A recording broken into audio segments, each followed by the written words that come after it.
Okay जी, बिस्मिल्लाहिर्रहमानिर्रहीम। Let's resume from the point where we left yesterday.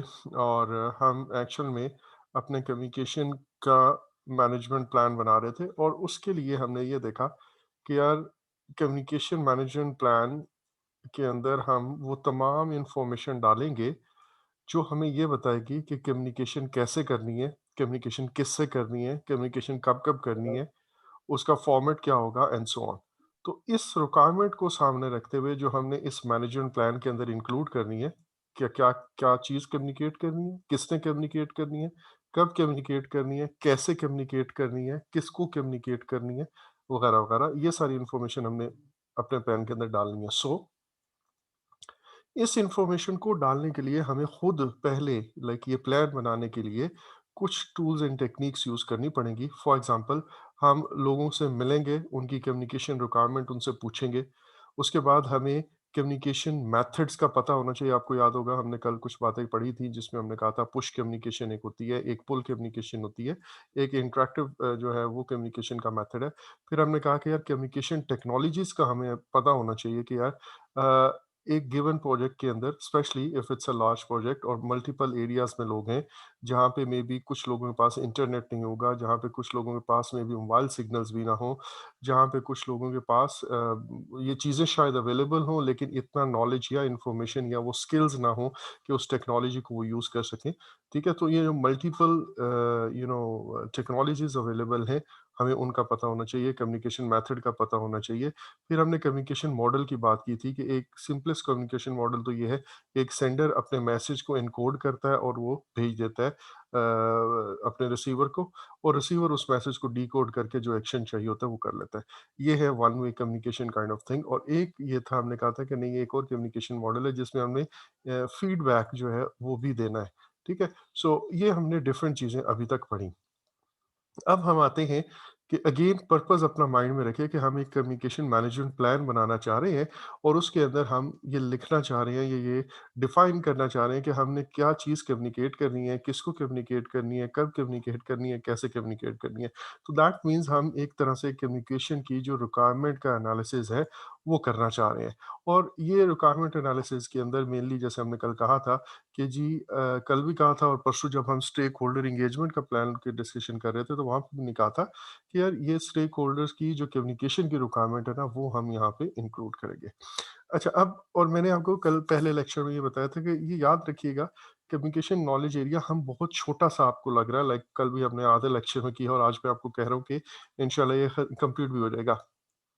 लेकिन उसकी एक वजह ये है कि इससे रिलेटेड जितने भी एलिमेंट्स हैं, we have almost covered all all of those, except जो जो इंटीग्रेशन के अंदर आएँगे, उसके अलावा हमने सारे कर दिए। और मैंने आपको एग्ज़ाम्पल ये दी थी कि यार, जब आप एक रिस्क रजिस्टर बनाते हो और उस रिस्क रजिस्टर के ऊपर रिस्क को लिख लेते हो, उसके अंदर फिर आप उस रिस्क के इफ़ेक्ट भी लिख लेते हो, फिर उस रिस्क के जो पोटेंशियल रिस्पॉन्स प्लान्स हैं या एक्चुअल रिस्पॉन्स प्लान्स हैं, वो भी लिख लेते हो, और फिर उसकी ट्रिगर कंडीशंस भी लिख लेते हो। अगर मैं ये रजिस्टर लिख के, सारे रिस्क लिख के अपने कबर्ड में बंद कर दूँ और किसी को ना दूँ, तो कैसे पता चलेगा लोगों को कि यार, कौन जो है वो किस रिस्क का रिस्क ओनर है, उसने क्या रिस्पॉन्स इम्प्लीमेंट करना है, ठीक है? फिर अ, उस रिस्क की एक्सपेक्टेड ट्रिगर कंडीशंस कौन-कौन सी हैं, वगैरह-वगैरह। तो अगर मैं वो रिस्क रजिस्टर बनाता हूँ, तो उसका मतलब ही यही है कि मुझे ये इन्फॉर्मेशन कम्युनिकेट करनी है, ठीक है? तो अच्छा, अब ये बनाते हुए हो सकता है जब मैं एक रिस्पॉन्स लिख रहा हूँ, तो वहाँ पे मुझे लगता है कि यार, अगर हमने, जिसने भी एक्शन ओनर है, जिसने भी रिस्क का रिस्पॉन्स इम्प्लीमेंट करना है, उसे ये चीज़ टाइमली ना बताई गई, ये बातें, ये जो रिस्पॉन्स है, ये जो रिस्क है और वगैरह-वगैरह, ये सारी बातें उसे टाइमली कम्युनिकेट ना की गई, तो हो सकता है कि वो एप्रोप्रिएट एक्शन ना ले सके। तो अब देखा जाए तो कम्युनिकेशन का एक एस्पेक्ट वहाँ पे भी मौजूद था। इसी तरह अगर आप कम्युनिके एक डब्ल्यूबीएस बनाते हो, तो डब्ल्यूबीएस के अंदर हमने ये पढ़ा था कि WBS is a very good tool of communication. मैं इसको बोर्ड पे पेस्ट करूँ और लोगों को बताऊँ। अब मल्टीपल चीज़ें हैं जिसमें मैं इसको as a communication tool use करता हूँ। फॉर एग्ज़ाम्पल, पहली बात तो ये कि लोगों को ये अंदाज़ा होगा कि यार, उनका प्रोजेक्ट के ऊपर क्या काम है, और वो ओवरऑल पूरे प्रोजेक्ट के अंदर उनका काम किस तरह कंट्रीब्यूट करता है। लाइक अगर मैं कहूँ कि यहाँ पे लेट्स से बड़ा सिंपल सा ये बनाते हैं कि यहाँ पे एक साहब है, जो ये काम कोई कर रहे हैं, इसके नीचे कुछ एक्टिविटी पे। तो उसे पता चलेगा कि यार मेरी ये एक्टिविटी एक्चुअल में इस वर्क पैकेज को कंप्लीट करने में हेल्प करती है और ये दोनों मिल के एक ख़ास कंट्रोल अकाउंट है और फिर उससे ये डिलिवरेबल बनना है और फिर ये जाके प्रोजेक्ट बनेगा। तो where that particular team member और स्टेक होल्डर फिट्स इन, या उसका काम जो है वो पूरे ओवरऑल प्रोजेक्ट वर्क के अंदर कहाँ पे फिट इन होता है। हम इसी को as a communication tool use करते हैं। फिर अगर मैं यूँ इसी तरह डिस्प्ले कर दूँ और लोगों को बताऊँ कि यार यहाँ पे जो आपको कंट्रोल अकाउंट या वर्क पैकेजेस या जो डब्ल्यूबीएस के एलिमेंट्स हैं, वो रेड नज़र आ रहे हैं, ये वो सारे काम हैं जो कंप्लीट हो चुके हैं, और जो अभी ग्रीन है तो उसका मतलब है इन पे अभी काम जारी है। तो ये एक देखें प्रोग्रेस मॉनिटरिंग के लिए भी एक डिस्प्ले के तौर पे यूज़ हो सकता है। फिर इसी तरह मैं लोगों को उनकी रिस्पॉन्सिबिलिटीज़ का बताना चाहूँ तो मैं कहूँ कि यार ये इंजीनियरिंग डिपार्टमेंट ने देखना है और इनके इंचार्ज ये साहब होंगे और ये काम जो है इन्होंने देखना है और इनका काम ये होगा।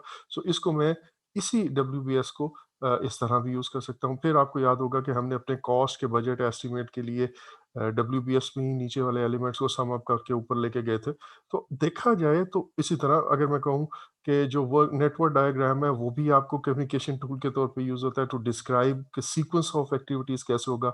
अगर मैं आपको कहूँ चेंज रिक्वेस्ट जो आपकी जाती है, वो चेंज रिक्वेस्ट किधर जाएगी, कब जाएगी, किसको भेजनी है, again that is a communication thing. So इसलिए मतलब अपैरेंटली तो लगता है कि ये छोटा-सा knowledge area, but everything that we are writing somehow और कन्वेइंग इट और transmitting it to other stakeholders on the project, वो बेसिकली है कम्युनिकेशन ही। प्रोग्रेस रिपोर्ट्स बन रही हैं, चेंज रिक्वेस्ट के फैसले हो रहे हैं, वो फैसले किस-किस को बताने हैं, चेंजेस अपडेट हो रही हैं and so on, lesson learned है। तो ये सारी चीज़ें हैं कम्युनिकेशन का ही हिस्सा। यहाँ पे हम कम्युनिकेशन नॉलेज एरिया में उन सारी चीज़ों को देखते हैं कि यार हमने कैसे उन चीज़ों को कन्वे करना है, ट्रांसमिट करना है to the concerned stakeholder और फीडबैक कैसे लेना है। सो ये मेरे पास कम्युनिकेशन रिक्वायरमेंट एनालिसिस हम करते हैं, स्टेक होल्डर से हम उनकी रिक्वायरमेंट्स पूछते हैं और जैसे मैंने कहा कि अगर रिस्क रजिस्टर के अंदर लिखते हुए उसे कोई रिक्वायरमेंट इस तरह की है कि मुझे टाइमली बता देना। चेंज रिक्वेस्ट मेरी गई और मैंने उस चेंज रिक्वेस्ट को कहा फॉर एग्ज़ाम्पल जी, आप कोई प्रोजेक्ट का काम चल रहा है और जनरली आपकी ऑर्गेनाइज़ेशन में वर्क फ्रॉम हो रहा है, होम होम चल रहा है इस वक़्त, और आप ये कहते हो कि यार मुझे एक ख़ास काम ऐसा है कि हम वो घर पे बैठ के इस तरह नहीं कर सकते, हमारी टीम को असेंबल होना है और उसके लिए आप एक चेंज रिक्वेस्ट भेजते हो। और मैं कहता हूँ कि यार इस सैटरडे को हमारी मीटिंग है। अब you would like to know कि यार आपने अपनी सारी प्रिपरेशन इस हिसाब से कर ली है, या आप करेंगे कि यार इसको हमने अपने ऑफिस में जाके टीम मेंबर्स इकट्ठे होकर डिस्कस करेंगे। लेकिन you would like to know about the decision of the change request जो भी आपने भेजी है, और वो भी आप कहोगे यार मुझे टाइमली बता देना, ये ना हो कि मैं सारी प्रिपरेशन जो है वो मतलब लेट्स से ऑफिस के हिसाब से कर लूँ और पता चले एट द एंड कि नहीं जी अब वो ऑनलाइन होगी, तो ज़ाहिर है उसके लिए मुझे बिल्कुल टोटली डिफरेंट काम करना पड़ेगा। तो टाइमली पहुँचना, उसका डिसीजन किस-किस को पहुँचना है, ये भी कम्युनिकेशन के अंदर आता है। अच्छा जी, अब ये सारी बातें जो मैंने आपको की, इनके लिए हम अपनी कम्युनिकेशन की रिक्वायरमेंट का एनालिसिस करते हैं और वो हमें मतलब 3-4 चीज़ें जो आपके सामने लिखी हुई हैं वो भी हैं, और इसके अलावा हर चीज़, हर वो चीज़ जो कम्युनिकेशन से रिलेटेड है वो हम यहाँ पे लिखेंगे। पहली चीज़ है stakeholder register. Stakeholder register के अंदर आपको याद होगा एक्सपेक्टेशंस एंड रिक्वायरमेंट्स उसकी बात हुई थी। तो वो हमें वहाँ से मिल जाएगा, और फिर स्टेक होल्डर एंगेजमेंट प्लान हमने बनाया था जिसमें हमने ये कहा था कि किस स्टेक होल्डर को कितना एंगेज करना, और एंगेजमेंट का मतलब कम्युनिकेशन ही था। फिर location of stakeholder it matters. ये क्यों मैटर करता है? मतलब मल्टीपल चीज़ों से, टाइम जोन का डिफरेंस वो हमारी कम्युनिकेशन की टाइमिंग को इफेक्ट करता है ऑब्वियसली। अच्छा, इसी तरह वहाँ पे हमारे पास इंटरनेट कनेक्शन है या नहीं है, वो फैसिलिटीज़ हैं या नहीं है कम्युनिकेशन की, टाइम कितना लगेगा अगर हम लाइक इन जनरल हम कहते हैं कि यार फेस टू फेस मीटिंग कर लेते हैं, ये भी कम्युनिकेशन है, मीटिंग भी ऑब्वियसली। तो अगर लोकेशन डिफरेंट है तो मुझे शायद टेलीकॉन्फ्रेंसिंग करनी पड़ेगी। सो ये चीज़ें भी हम देखेंगे कम्युनिकेशन की रिक्वायरमेंट को जज करने में। एक और चीज़ है नंबर ऑफ कम्युनिकेशन चैनल, ये मैं आपको अभी अभी अगले स्लाइड में बताता हूँ। अच्छा, पहले तो ये कि कम्युनिकेशन चैनल क्या है? कम्युनिकेशन चैनल ये है कि लेट्स से ये एक बंदा है या एक हमारा इंडिविजुअल है प्रोजेक्ट के ऊपर, कोई भी स्टेक होल्डर, और ये दूसरे स्टेक होल्डर हैं या टीम मेंबर है। अब इस केस में इन दोनों के दरमियान राब्ते के लिए एक लिंक की ज़रूरत है। इस लिंक को आई एम सेइंग कि ये कम्युनिकेशन चैनल है। Now if I add one more person here, let's say ये साहब आ गए, तो अब हम ये देखेंगे कि यार हमारी कम्युनिकेशन, तब हम कहेंगे कि यार हम ये तीनों का आपस में कम्युनिकेशन है जब ये साहब ए जो है वो बी से भी बात कर सके, at the same time A जो है वो सी से भी बात कर सके, and at the same time B और सी आपस में भी बात कर सके। ठीक है? सो ये है हमारे पास कम्युनिकेशन चैनल कि कितने लिंक बनते हैं या चैनल्स बनते हैं। सो अब आप देखें, अगर मेरे पास 3 टीम मेंबर्स हैं, ठीक है? 2 टीम मेंबर्स थे तो मुझे 1 कम्युनिकेशन चैनल चाहिए था। लेकिन अगर मेरे पास 3 मेंबर्स हो जाते हैं तो मुझे 2 कम्युनिकेशन चैनल चाहिए। But what if I have got 4 team members, तो मुझे कितने कम्युनिकेशन चैनल चाहिए? या मैं ग्रीन में एडिशनल बना रहा हूँ। ए ने भी बी से करना है, उसके बाद सी ने भी डी से बात करनी है, ठीक है? और उसके बाद ए ने बी और डी ने भी आपस में करनी है। तो अब आप देखिए, अब आपके कम्युनिकेशन चैनल कितने हैं? 1, 2, 3, 4, 5 एंड 6, ठीक है जी? तो ये कम्युनिकेशन चैनल्स की हमें कितनी ये जो एक कैलकुलेशन है, ये जनरली आती है पीएमपी एग्जाम के अंदर। एक आधा क्वेश्चन होता है, और ये आ गया तो it would be good thing for you, because ये एक सिंपल सा सवाल होता है, इसमें कोई ऐसी साइंस नहीं है। इसके लिए हम एक फॉर्मूला यूज करते हैं, और मैं आपको वो फॉर्मूला दिखा देता हूँ। वो फॉर्मूला है N N minus one divided by two. N से मुराद नंबर ऑफ स्टेक होल्डर्स है, ठीक है? अगर जैसे अभी हमने कहा मेरे स्टेक होल्डर्स 4 हैं, तो यहाँ पे 4 आ जाएगा, एंड देन 4 माइनस वन 3 आ गया, ठीक है? और डिवाइडेड बाय 2, तो मेरे पास ये 2 3 जार 6। अभी हमने देखा वो 6 कम्युनिकेशन चैनल हमें चाहिए थे। अच्छा, इस फॉर्मूला के तहत आप करोगे ये कैलकुलेशन, कोई मसला नहीं, आसान होता है। सिर्फ इंग्लिश की जो वर्डिंग है, मैं भी आपको एक एग्जांपल भी कराऊंगा, वो थोड़ा सा बाज़ दफ़ा एक ट्रैप सा बिछ जाता है, और वो बंदा ज़रा जल्दी में, एक्साइटमेंट में गलती कर जाता है। मसलन अगर मैं कहता हूँ you are working on a project member and there are 4 people reporting you. अब इसमें स्टेक होल्डर्स कितने हैं? बेसिकली ये 4 नहीं है। आप as a project manager plus they are 4 people reporting you, तो इसका मतलब है 4 और हैं इसके अलावा। लेकिन अगर कहते हैं कि you are working on a project with a team of 5, तो फिर इसका मतलब है कि आप उसके अंदर शामिल हैं।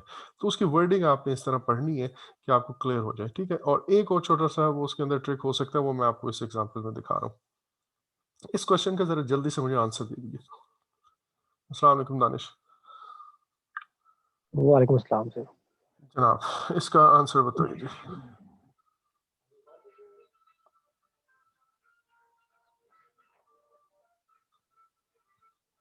तो टोटल 5 हो जाएंगे ना? जी हाँ, total you have, if you नहीं, इसमें इंक्लूडिंग यू लिखा हुआ इंक्लूडिंग यू एंड है। You add one more. नहीं नहीं, at then you add one more, बिल्कुल, फिर 5 हो जाएंगे, पहले 4 ही है। 5 हो गए। हाँ, हाउ मेनी कम्युनिकेशन चैनल्स? तो 5, 5 माइनस 1 डिवाइड बाय 2। अच्छा, 5, 5 minus one, this is what you are saying, correct, divide by G 2। अच्छा, और ये एंड हमारे पास एंड, यस, ये हो जाएगा, तो जी। ये ले, अच्छा ठीक है, मैथ्स कर लेते हैं थोड़ा सा। तो ये 10 आ गया, तो आपका क्या आंसर है? 10।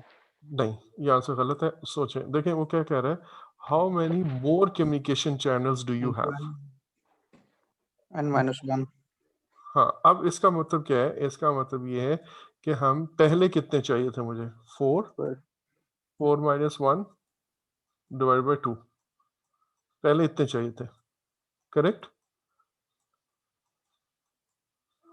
6, जी पहले जी। मुझे 6 चाहिए थे, और एक बंदा और ऐड करने से 10 चाहिए, तो मोर कितने चाहिए, एडिशनल कितने चाहिए? तो मुझे 4 एडिशनल 4। चाहिए।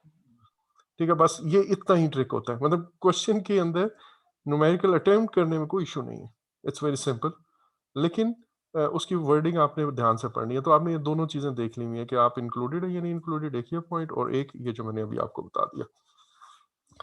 अच्छा जी, उसके बाद जो कम्युनिकेशन मैनेजमेंट प्लान, ये जो प्रोसेस है प्लान कम्युनिकेशन मैनेजमेंट, इसका जो आउटपुट है वो है एक कम्युनिकेशन मैनेजमेंट प्लान।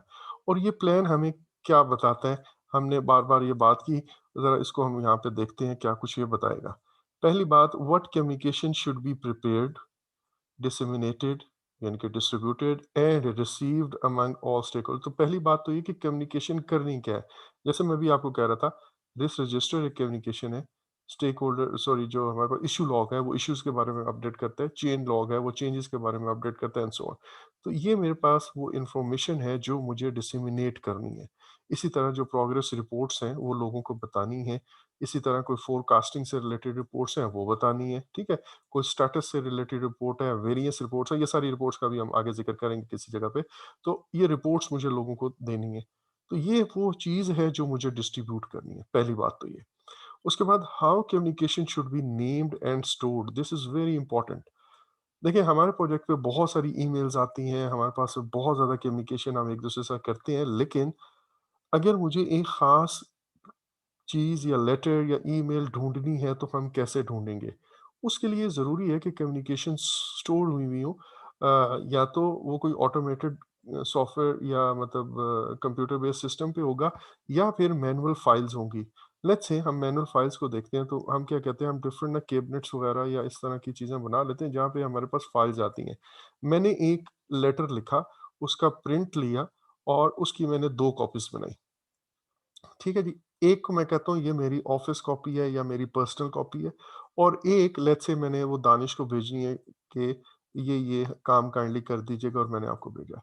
मैंने इस पे भी सिग्नेचर किया, इस पे भी सिग्नेचर किया और इस कॉपी को मैंने और इस लेटर को या इस जो भी मैं मेल भेज रहा हूँ, इसको मैंने ख़ास नंबर दिया। नंबर हम जनरली इस तरह देते हैं कि उसको आइडेंटिफ़िकेशन आसान हो जाए। फॉर एग्ज़ाम्पल दानिश मेरे पास टेक्निकल टीम का मेंबर है और मैं कहता हूँ ये टेक से उसको इंडिकेट करता हूँ टेक।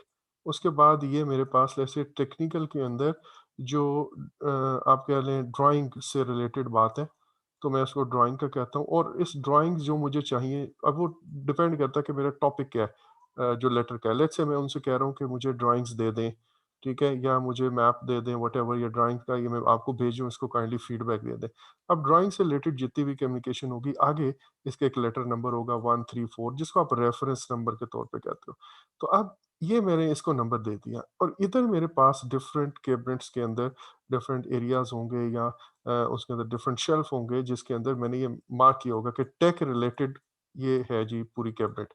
अब टेक में जो ड्राइंग से रिलेटेड है वो इस वाले ड्रॉअर में है, जो लेट्स से मैप्स हैं उससे रिलेटेड इसमें है, जो टेक्निकल इश्यूज़ हैं उससे रिलेटेड यहाँ पे एंड सो ऑन। इसी तरह ये एचआर से रिलेटेड कैबिनेट है और एचआर की अगर सैलरीज़ की बात है तो उसका यहाँ पे लिखा हुआ है। अगर हमने यहाँ पे उनका लीव का लिखा हुआ है वो इस जगह पे एंड सो ऑन। इसी तरह प्रोसीजर्स हैं, पॉलिसीज़ हैं, वो हम डिफरेंट कैबिनेट्स में कह लेते हैं। तो जब भी मुझे कोई लेटर चाहिए होता है तो मुझे उसका कॉन्टेक्स्ट बताता है। फॉर एग्ज़ाम्पल मुझे जून के अंदर एक लेटर हमने लिखा था अबाउट जो एचआर वहाँ पे लो हमारी टीम में काम कर रहे थे, उनको को मैंने इंक्रीमेंट एक देना था। तो इससे रिलेटेड अगर मुझे कोई चीज़ ढूँढनी है तो मैं ऑब्वियसली एचआर के कैबिनेट में जाऊँगा, उसके बाद वो जो सैलरी वाला है वहाँ पे जाऊँगा और वो फ़ाइल देखूँगा और उस फ़ाइल के अंदर डेट वाइज़ मैं अपने लेटर ढूँढना शुरू करूँगा और वो मुझे मिल जाएँगे। अच्छा ये तो है मैनुअल सिस्टम स्टोरिंग का और इसका मकसद ये है कि हम इस तरह स्टोर करेंगे अगर कोई इन्फॉर्मेशन मुझे रिट्रीव करनी पड़े तो मैं कर लूँगा। लेकिन अगर ऑटोमेटेड सिस्टम है तो वो अब आप अपनी जैसे इनबॉक्स ईमेल का करते हो, तो बिल्कुल इस तरह एक सिस्टम होगा जिसमें मैं वहाँ पे तो आप बिल्कुल आराम से 2 वर्ड टाइप करो तो वो आपको सर्च करके दे देता है, ठीक है? लेकिन उसके पीछे हमें तो बड़े आसान आराम से दे देता है लेकिन सॉफ्टवेयर इंजीनियर को एग्ज़ैक्टली पता होगा, एक्चुअल में डेटाबेस मैनेजर को पता होगा कि वो किस तरह उसने ये सारी कम्युनिकेशन और इन्फॉर्मेशन स्टोर की हुई है। और उसी के अंदर उसने एक प्रोग्राम बनाया होता है कि अगर किसी को कोई ख़ास इन्फॉर्मेशन ढूँढनी पड़े तो वो उसको बाय डेट सॉर्ट कर सकता है, बाय टॉपिक ढूँढ सकता है या सर्च के अंदर कोई रैंडम वर्ड जो है वो ऐड करके ढूँढ सकता है या वो ये देखता है यार आई कहाँ से थे, सेंडर के हिसाब से या रिसीवर के हिसाब से या व्हाटएवर। सो हमने ये देखना है कि यार हमारी कम्युनिकेशन जो है वो कैसे हम उसको नेम करेंगे और स्टोर करेंगे। अच्छा then who has access to the communication, ये भी एक बड़ा इंपॉर्टेंट बात है कि यार हर इन्फॉर्मेशन हर बंदे के पास नहीं जाएगी। हर ये सिर्फ़ उन्हीं लोगों के पास इसकी एक्सेस होगी जो उससे रिलेटेड हैं या वो ऑथराइज़्ड हैं ये काम करने के लिए, ठीक है? सो ये हम लाज़मी अपनी सीक्रेसी या उसकी कॉन्फिडेंशियलिटी या उसकी प्राइवेसी मेंटेन करने के लिए हम ये रखते हैं, ये डिसाइड करते हैं। अच्छा, then who has ability to edit communication, अगर ख़ास कम्युनिकेशन है और उसमें उसने चेंजेस करनी है, फॉर एग्ज़ाम्पल रिस्क रजिस्टर आया हुआ है। अब इस रजिस्टर लेट्स से या एक इश्यू लॉग है या रिस्क रजिस्टर है और वहाँ पे एक चीज़ लिखनी है हमने कि अभी वो रिस्क ओपन है या वो इश्यू लॉग है तो इश्यू ओपन है, और अब मैं कहता हूँ कि इस इश्यू को चेंज कर दो और इसको लिखो close. That means it is no more a risk या this issue has been resolved, अगर इश्यू लॉग है तो इश्यू होना। अब ये जिसका दिल चाहे एक बंदा उठे रात को और वो जो है ना हमारे सारे रिस्क को क्लोज़ करके बैठ जाए तो हमारी टीम तो गई फिर। सो किसने ये एडिटिंग करनी है? Who will be authorised to do this thing? ठीक है? तो वो अभी ऑब्वियसली हमने अपने प्लान के अंदर करना है। Then who has responsibility for sending and receiving project communication? Then how the effectiveness of project communication will be evaluated? ये है एक्चुअल में मॉनिटर कम्युनिकेशन का पार्ट, कि हमने जैसे आपको याद है, पता है कि हर प्लान के अंदर हम ये बताते हैं कि आप प्लानिंग कैसे करेंगे, एग्जीक्यूटिंग कैसे करेंगे एंड मॉनिटरिंग एंड कंट्रोलिंग कैसे करेंगे। तो यहाँ पे अगर मैं कहूँ तो ये मेरे पास मॉनिटरिंग एंड कंट्रोल से रिलेटेड है, बाकी सारे के सारे एक तरह से एग्जीक्यूटिंग से रिलेटेड है। और प्लानिंग में क्योंकि प्लान कम्युनिकेशन मैनेजमेंट के अलावा कोई प्रोसेस ही नहीं है, तो इसलिए हमने हाउ टू प्लान एक तरह से यहाँ पे लिखा ही नहीं। अच्छा जी, अब ये मेरे पास आगे इसका एग्जांपल आपके सामने है, और for example what needs to be communicated, why, between whom, best method for communicating, responsibility किसकी है, व्हेन एंड हाउ ऑफन। अगर आपका कोई ऐसी चीज़ है जो हर 15 दिन बाद, 10 दिन बाद, यानी कि रिकरिंग किस्म की उसकी नेचर है, तो आप यहाँ पे बता दोगे। अच्छा, अब कम्युनिकेशन क्योंकि एक कॉम्प्लेक्स पार्ट है तो आपको ये पहले से डिसाइड करना है, बिकॉज़ मैं अभी ना बहुत ज़्यादा प्रैक्टिकली ये कोरोना की वजह से, अगर आप भी जॉब वगैरह कर रहे हैं और आप किसी जगह या प्रोजेक्ट पे काम कर रहे हैं, अदरवाइज़ ये कोरोना की वजह से कम्युनिकेशंस का फेलियर काइंड ऑफ एक्सपोज़ हुआ है। ठीक है? हम मतलब वो प्लैन्ड वे में कम्युनिकेशन नहीं हुई लोगों के दरमियान, और अभी तक वो मतलब इट्स बीन ऑलमोस्ट 6, 7, ये 8 मंथ्स नाउ, और अभी तक वो आप कह लें कि इफेक्टिव या एफिशिएंट वे ऑफ कम्युनिकेशन बहुत सारी जगहों पे मिसिंग है। अभी भी ऐसा होता है कि कुछ टीम मेंबर्स को इन्फॉर्मेशन जाती है, कुछ को नहीं जाती है। ठीक है? तो ये कॉम्प्लेक्स प्रोजेक्ट्स में भी यही प्रॉब्लम एक तरह से आती है, और आप सबको इसका एक फीलिंग ज़रूर आई होगी कि यार अननेसेसरी जो है ना वो एक ग्रुप में शोर मचा होता है। अगर आपको कोई बात ढूँढनी होती है, पीछे किसी की पोस्ट आई होती है, तो आप उसको वो बैकवर्ड ट्रैक करना बड़ा मुश्किल हो जाता है। अच्छा, नाउ दूसरी बात ये कि हर स्टेक होल्डर की अपनी कम्युनिकेशन की नीड है। आपने ये लाज़मी देखना है, और स्पेशली इसके अंदर वो जो हम कल्चरल और लैंग्वेज के डिफरेंसेस, टाइम ज़ोन के डिफरेंसेस की बातें करते रहे हैं, और जो लोगों के पास स्किल्स हैं वो ऑब्वियसली मे बी सब इंग्लिश ना जानते हों, सब चाइनीज़ ना जानते हों एंड सो ऑन, उनको भी मद्देनज़र रखना है। अच्छा, अब हमारा जब प्लान बन जाता है तो उसके बाद हमने कम्युनिकेशन करनी होती है, एंड कम्युनिकेशन करने से मुराद ये है कि मुझे उस प्लान के मुताबिक अब अपनी कम्युनिकेशन को मैनेज करना है।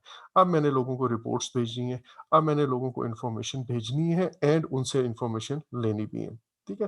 तो हमने जो प्लानिंग के अंदर कम्युनिकेशन नीड्स स्टेक होल्डर से माँगी थी और अपनी उनको बताई थी, तो अब उनसे वो लेने का वक़्त आ गया, या वो उनको ट्रांसमिट करने का वक़्त आ गया है। तो अब हमारे प्रोजेक्ट के ऊपर अगर मैं आपको कहूँ ना मैनेज कम्युनिकेशन का आउटपुट क्या होता है? एक ही आउटपुट, अगर मैं जो मेजर आउटपुट है मैनेज कम्युनिकेशन का आउटपुट क्या होगा? तो बेसिकली प्रोजेक्ट पे होने वाली तमाम कम्युनिकेशन वही इसका आउटपुट है। जो हमने प्लान बनाया था, तो इसका मतलब ये हुआ कि मेरे प्रोजेक्ट के ऊपर जितनी भी रिपोर्ट्स जा रही हैं, जितनी भी डायग्राम्स बन रही हैं, जितनी भी वो जो मतलब ग्राफिक्स हम वो एक्सचेंज कर रहे हैं, जितनी भी ईमेल्स जा रही हैं, जितनी भी मीटिंग्स इवन हो रही हैं, ठीक है? ये सारी की सारी कम्युनिकेशन है। यही हमने प्लान किया था, और अब वो कम्युनिकेशन इधर से उधर जारी है। तो ये पूरा जो प्लंदा होगा इन्फॉर्मेशन का या डाटा का, इसका कॉरेस्पॉन्डेंस का, ये सारे का सारा मेरे पास, और हर चीज़ जो प्रोजेक्ट के ऊपर बन रही है, जैसे मैंने कहा इश्यू लॉग वो कम्युनिकेशन है, चेंज रिक्वेस्ट लॉग का वो भी कम्युनिकेशन है, रिस्क रजिस्टर है वो भी कम्युनिकेशन है, अगर कोई प्लान अपडेट हो रहा है वो भी कम्युनिकेशन है, ठीक है? तो जो प्रोजेक्ट पे होने वाला जो भी राब्ता है, जो भी मीटिंग्स हैं, फ़ोन कॉल्स हैं, ईमेल्स हैं, बातें चलते-फिरते, जैसे आपने कल देखा था कि जी वो कैजुअल किस्म की भी एक हम कम्युनिकेशन करते हैं फीडबैक लेने के लिए। तो ये है मैनेज कम्युनिकेशन और उसका आउटपुट, और इसको हम कोशिश करते हैं कि हमारी जो कम्युनिकेशन है वो इफ़ेक्टिव वे में हो, एफ़िशिएंट वे में हो, और इसके बारे में हमने कल देखा था। अच्छा, अब जो हमारे पास इसके लिए मैनेज कम्युनिकेशन को करने के लिए हम जो बातें देखेंगे वो क्या है कि एक तो रिसोर्सेज का मैनेजमेंट प्लान। अब आप यहाँ पे रिसोर्सेज को ह्यूमन रिसोर्स भी देख सकते हैं। फॉर एग्जांपल एक रिसोर्स मैनेजर है, उन रिसोर्स मैनेजर को कितना अर्सा पहले हमने बताना है कि सो एंड सो रिसोर्स मुझे चाहिए। ऑब्वियसली एक तो ये बात है। दूसरा, रिसोर्सेज के अंदर एक फिजिकल रिसोर्सेज की टर्म हमने यूज़ की थी या फैसिलिटीज़ की बात यूज़ की थी। तो उसमें अगर किसी के मोबाइल फ़ोन की नीड्स है, कोई कनेक्टिविटी है, कोई सिम्स लेनी है, कोई इंटरनेट इशू है, कोई वाई-फाई चीज़ें एक्सचेंज करनी है, तो वो भी तो प्रोजेक्ट की रिसोर्सेज में आती हैं, कम्युनिकेशन से related resources. And then communication and stakeholder management plan, ये resource management plan, communication management plan and stakeholder engagement plan. ये एक्चुअल में स्टेक होल्डर एंगेजमेंट होना चाहिए, वो कम्युनिकेशन के साथ मैनेजमेंट है, रिसोर्स के साथ मैनेजमेंट है, बट स्टेक होल्डर के साथ एंगेजमेंट। तो ये बेसिकली हमें एज एन इनपुट या आप कह लें कि ये बेसिक सेट करता है हमारे लिए। कम्युनिकेशन मैनेजमेंट प्लान तो हमने अभी बनाया था। अच्छा, इसके बाद जैसे मैंने कहा कि क्वालिटी और रिस्क मैनेजमेंट के प्रोसेसेस, वहाँ से भी रिपोर्ट्स बनती हैं और भी बहुत सारे प्रोसेसेस में बनती हैं। वो हम मैनेज कम्युनिकेशन में इधर-उधर लोगों के साथ एक्सचेंज करते हैं। ठीक है जी? अच्छा, अ, Shan is there now. Okay. अब एक और बात वो ये कि ये जो हमने प्लान बना लिया, ऑब्वियसली हम उस प्लान के अंदर ये फ्लेक्सिबिलिटी रखना चाहेंगे कि अगर कोई स्टेक होल्डर कम्युनिकेशन के अंदर कोई डिटेल्स निकलवाना चाहता है, फॉर एग्जांपल हमने एक फॉर्मेट डिसाइड हुआ था और उस फॉर्मेट के मुताबिक हमने कहा था कम्युनिकेशन होगी। लेकिन अब कोई भी एक रिपोर्ट है वो बनेगी। एक स्टेक होल्डर है वो कह रहा है कि यार मुझे एक एक्स्ट्रा कॉलम इसके अंदर ऐड करवाना है, तो आप फिर इतनी फ्लेक्सिबिलिटी रखेंगे कि इस एडिशन को आप करेंगे। या वो कहता है कि यार ये 3 चीज़ें मुझे किसी सूरत ज़रूरत नहीं है, ये अननेसेसरी है, इसकी वजह से बिला वजह 20-20 पेजेज़ का एक प्रिंट आता है। We don't need that now. पहले चाहिए थी, अब नहीं, तो इसको चेंज करना है। ठीक है? तो आपने अपनी कम्युनिकेशन को इफ़ेक्टिव एंड एफ़िशिएंट रखने के लिए हमें एक एक तरह से एक चैनल ऐसा ओपन रखना चाहिए जिससे लोग या स्टेक होल्डर्स आपको ये बता सकें कि यार ये कम्युनिकेशन के अंदर मुझे चेंजेस चाहिए या ये फॉर्मेट के अंदर फ्रीक्वेंसी के अंदर अब हर 15 दिन बाद ना भेजी जाए, अब मुझे महीने के बाद भेजी जाए। अच्छा, अब एक कॉन्सेप्ट है इसके अंदर कम्युनिकेशन ब्लॉकर्स। अगर आपको पता हो या मतलब एक थीम आपने समझा हो कि पूरी एग्जीक्यूटिंग जो प्रोसेस ग्रुप है उसके अंदर हम बेसिकली अपना प्रोजेक्ट के जो प्लान बने होते हैं, मतलब हर नॉलेज एरिया के हिसाब से हम वो एग्जीक्यूट करने की कोशिश कर रहे होते हैं, लेकिन जो पेपर पे प्लान बना होता है लाज़मी नहीं है कि 100% वही आपको सिनेरियो प्रैक्टिकली भी मिले। तो उसकी वजह मेनली यही होती है कि उसके अंदर कुछ ब्लॉकर्स आ जाते हैं, ठीक है? हर्डल्स आती हैं, जो आपने प्लान बनाया था सिर्फ़ कम्युनिकेशन की बात नहीं हो रही, अदरवाइज़ भी। हमने एक लेट्स से रिस्क को इम्प्लीमेंट करने का रिस्पॉन्स प्लान एक बनाया था, अब हमें वो रिस्पॉन्सेज़ इम्प्लीमेंट करने हैं, लेकिन ये इतना सिंपल नहीं होता, इसके दरमियान, इसके रास्ते में बहुत सारे ब्लॉकर्स या हर्डल्स हमारे पास आती हैं।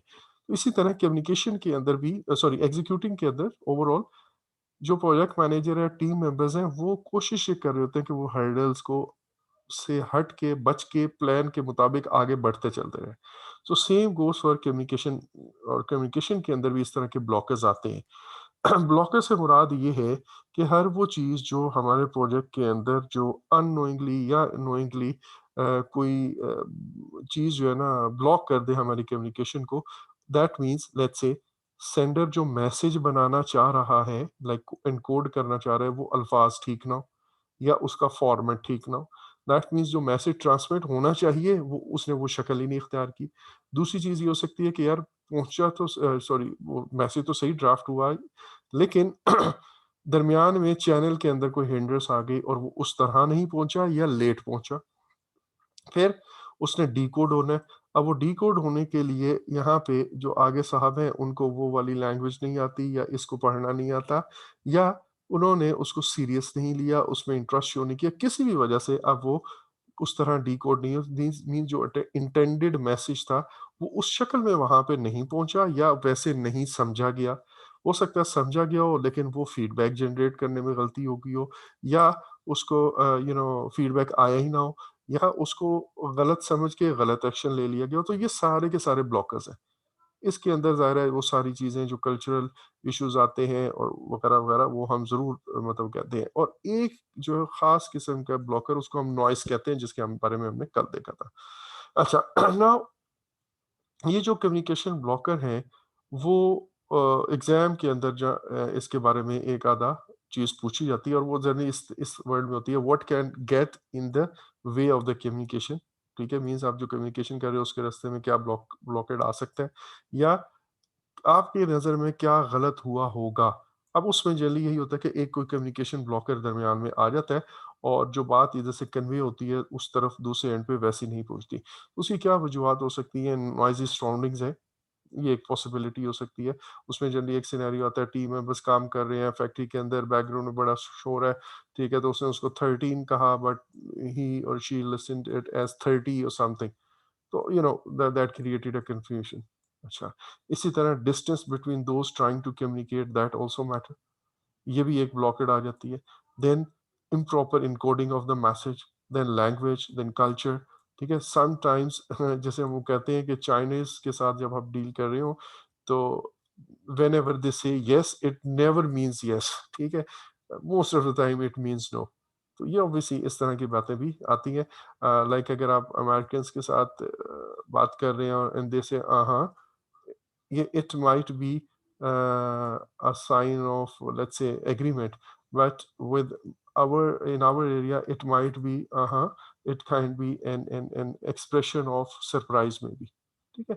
तो इस किस्म की चीज़ें भी ऑब्वियसली कल्चरल जो डिफरेंसेस हैं वो आपने लाजमी अपने माइंड में रखने हैं, otherwise they may act as a communication blocker. अच्छा जी। अब हमने ये कहा कि जो मुझे कम्युनिकेशन मैनेजमेंट प्लान हमने बनाया था, उस कम्युनिकेशन मैनेजमेंट प्लान ने हमने ये डिसाइड किया था कि हम टेक्नोलॉजी कौन-सी यूज़ करेंगे, मॉडल कम्युनिकेशन का कौन-सा होगा और वो पुश पुल वाला वो मेथड हमारे कौन-से होंगे। तो अब यही ज़ाहिर है हमारे पास इनपुट के तौर पे आएगा, इसी प्लान को तो सामने रखते हुए हमने कम्युनिकेट करना है। अच्छा, और इसके अलावा अब जो चीज़ें हम कम्युनिकेट करते हैं, इस मैंने आपको कहा था ना कि प्रोजेक्ट के ऊपर डिफरेंट डॉक्यूमेंट्स जो हैं वो भी कम्युनिकेशन है। उन डॉक्यूमेंट्स में जैसे हमने कहा रिस्क रजिस्टर है, वो हमें एक ख़ास फॉर्मेट देता है, एक ख़ास चीज़ बताता है कि किस-किस को इन्फॉर्मेशन देनी है। तो वो प्रोजेक्ट डॉक्यूमेंट्स वर्क परफॉर्मेंस की जो रिपोर्ट्स बन रही हैं, ठीक है? ये भी हमें बताती हैं कि यार हमें क्या-क्या चीज़ किस-किस को कम्युनिकेट करनी है। अच्छा सो अब हमारा चाहे रिस्क को हमने कोई रिव्यू रिव्यू किया, उसमें हमें कोई नई इन्फॉर्मेशन आई है, कोई फ़ोरकास्ट बनाए हैं परफ़ॉर्मेंस के, ठीक है? या कोई चेंजेज़ के बारे में जैसे मैं कह रहा हूँ वो डिफरेंट एरिया से आई हैं। हमें वो चीज़ें सारी की सारी कम्युनिकेट करनी पड़ती हैं। तो देखा जाए तो ये सारे ही इनपुट्स हैं एक तरह से। जो चीज़ मुझे इस मैनेजमेंट प्लान के मुताबिक अगर मैं कहूँ, ये कम्युनिकेशन मैनेजमेंट प्लान के मुताबिक given technology model and method के मुताबिक हम प्रोजेक्ट डॉक्यूमेंट्स, रिपोर्ट्स ये चीज़ें हम कम्युनिकेट कर रहे होंगे लोगों को। ठीक है जी। अच्छा, अब इसके टूल्स एंड टेक्निक्स क्या हैं? मेनली कम्युनिकेशन से रिलेटेड इंटरपर्सनल टू मतलब इंटरपर्सनल एंड टीम स्किल्स जो है वो आती है, जिसके अंदर हम कम्युनिकेशन के डिफरेंट मेथड्स जो है उनको यूज़ कर रहे होते हैं।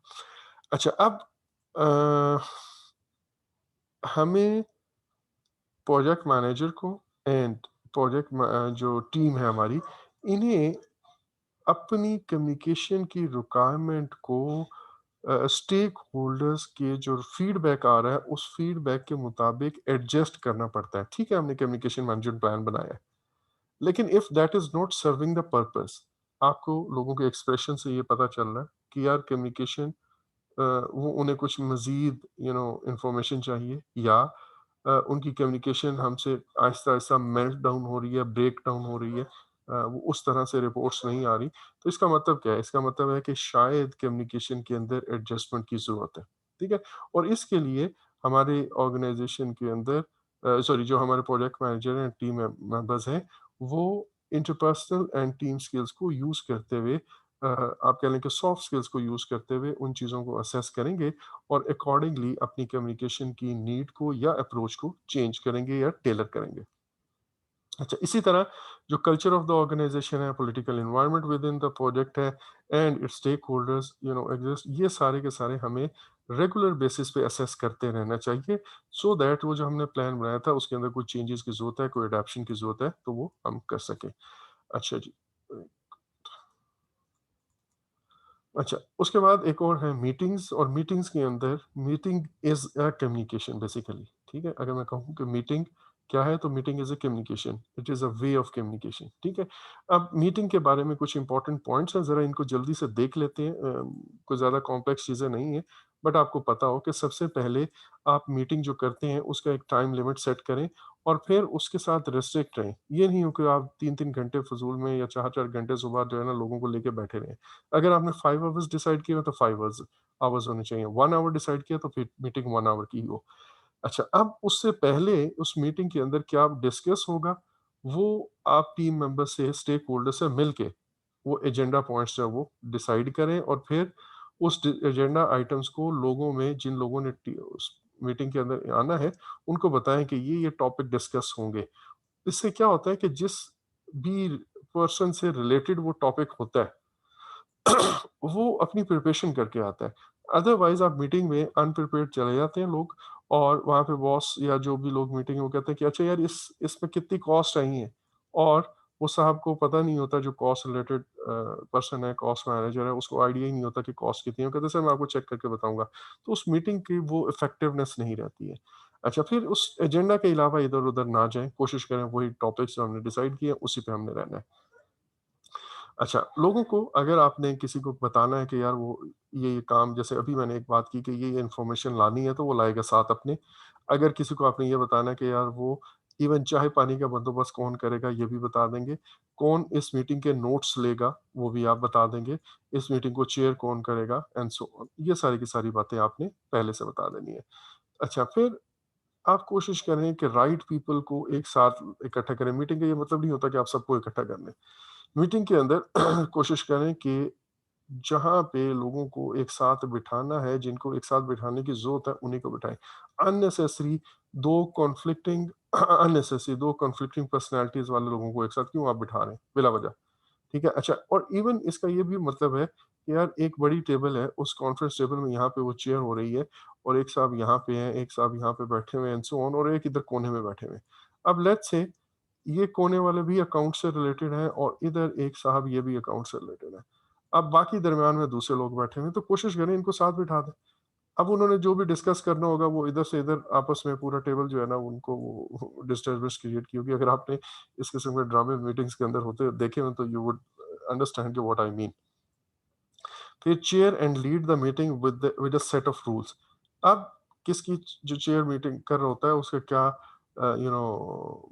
उसके पास क्या अथॉरिटी है, वो क्या कह सकता है, कैसे आगे मूव कर सकता है, डिसीजन ले सकता है, नहीं ले सकता, ये सारा का सारा डिफाइंड होना चाहिए। Assign deliverables and time limits for all the work that result from meeting.